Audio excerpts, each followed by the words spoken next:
La grande nacre de Méditerranée est le deuxième plus grand coquillage du monde après le bénitier géant. Elle peut mesurer jusqu'à 1,20 m et vivre 40 ans.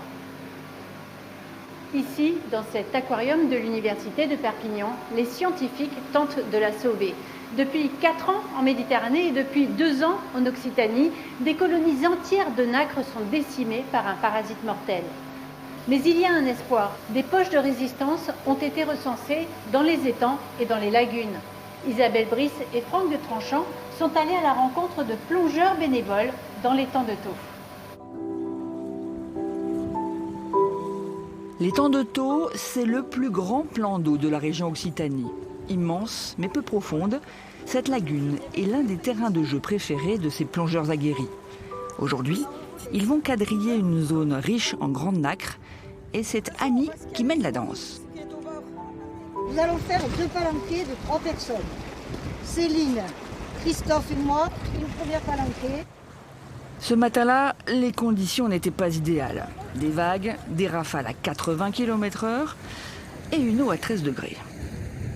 Ouais, quand on aime, on compte pas. Ces passionnés ne comptent pas leur temps non plus car ce sont tous des bénévoles. Ce qu'ils vont compter en revanche, ce sont les grandes nacres, celles qui sont encore vivantes comme celle-ci, ou celles qui sont mortes comme celle-là. De Perpignan jusqu'à Nice, de nombreux plongeurs se mobilisent et remontent leurs observations aux chercheurs, et ce qui permet d'avoir un inventaire assez exhaustif, assez complet de la mortalité des grandes nacres sur tout le pourtour méditerranéen. Et c'est vraiment important que les plongeurs bénévoles se mobilisent pour aider les chercheurs à faire ce type d'analyse. Dans l'étang de Thau, une fois la mission d'observation bouclée, la plupart des plongeurs restent dans l'eau, été comme hiver, captivés par le spectacle. Là, il y a toujours tellement de choses à voir qu'on serait trop frustré de ne pas aller se balader un petit peu pour voir ce qu'il y a. Donc, ouais, on a fait les deux.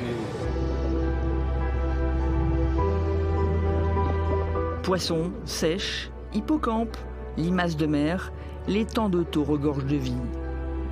On y a découvert des grandes nacres en 2011. Ces coquillages se sont installés un peu partout, à Bouzigues, Metz, Marseillan, à Sète. On en trouve même dans certains canaux de la ville. En juillet encore, elles se portaient bien, mais aujourd'hui, les plongeurs sont inquiets.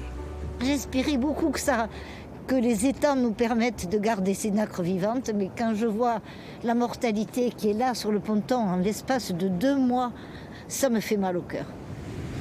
Jusqu'à présent, les lagunes méditerranéennes semblaient servir de refuge aux coquillages. En mer, les champs de grandes nacres sont ravagés par un ennemi mortel. On ignore encore si ce parasite a réussi à se frayer un passage jusqu'aux colonies de l'étang de Thau. En attendant, le dernier comptage des plongeurs de cette commission biologie fait froid dans le dos. 13 vivantes et 12 mortes.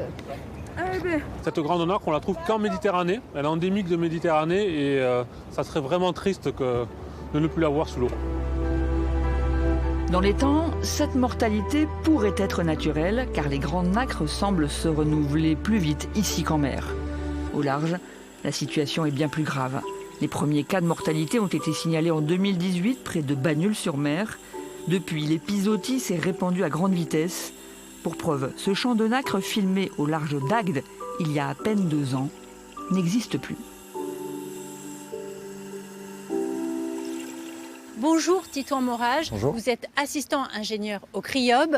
On pensait les grandes nacres épargnées dans l'étang de Thau. Finalement, il y a aussi de la mortalité sur ces sites. Alors effectivement, il y a un début de mortalité, donc notamment dans des zones qui sont très proches de la mer, en fait, où il y a des connexions avec beaucoup de débit d'eau, beaucoup de courants.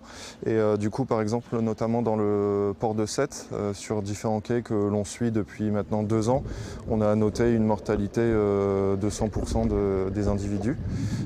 Mais à l'intérieur de la lagune, on constate qu'il y a des populations qui sont là, qu'on suit du coup depuis maintenant 3 ans et qui vont très bien. Parlez-nous un peu de ce parasite.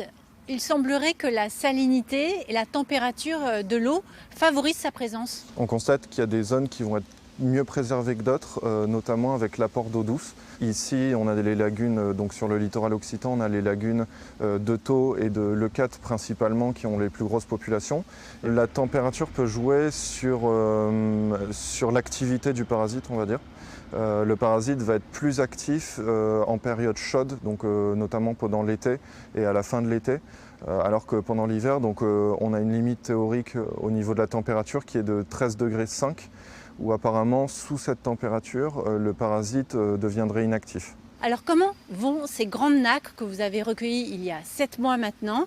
Est-ce qu'elles parviennent à se nourrir? Est-ce que vous réussirez à obtenir leur reproduction en captivité? Alors pour l'instant, les nacres vont bien. Au niveau du nourrissage, on est en train d'expérimenter différentes solutions parce que pour l'instant, on ne sait pas exactement comment faire. Donc on leur donne du phytoplancton, ça on est sûr qu'elles vont se nourrir de ça. Et on essaye de le diffuser dans la colonne d'eau, de mettre directement du phytoplancton à la pipette juste devant les individus. Et par rapport à la reproduction, ça c'est dans une petite année, 6 mois minimum. Du coup, on va attendre justement la période de ponte des grandes nacres et on va essayer de lancer une reproduction sans savoir exactement si on va y arriver parce que ça n'a jamais été réussi jusqu'ici pour l'instant. Merci beaucoup Titouan Morage pour toutes ces explications. Merci à vous. Longtemps exploitée par l'homme, la grande nacre a déjà bien failli disparaître à la fin du XXe siècle. Aujourd'hui, les scientifiques se battent pour la préserver dans les aquariums de Perpignan, de Banyuls et bientôt de Canet-en-Roussillon. Un plan de sauvegarde financé par la région Occitanie.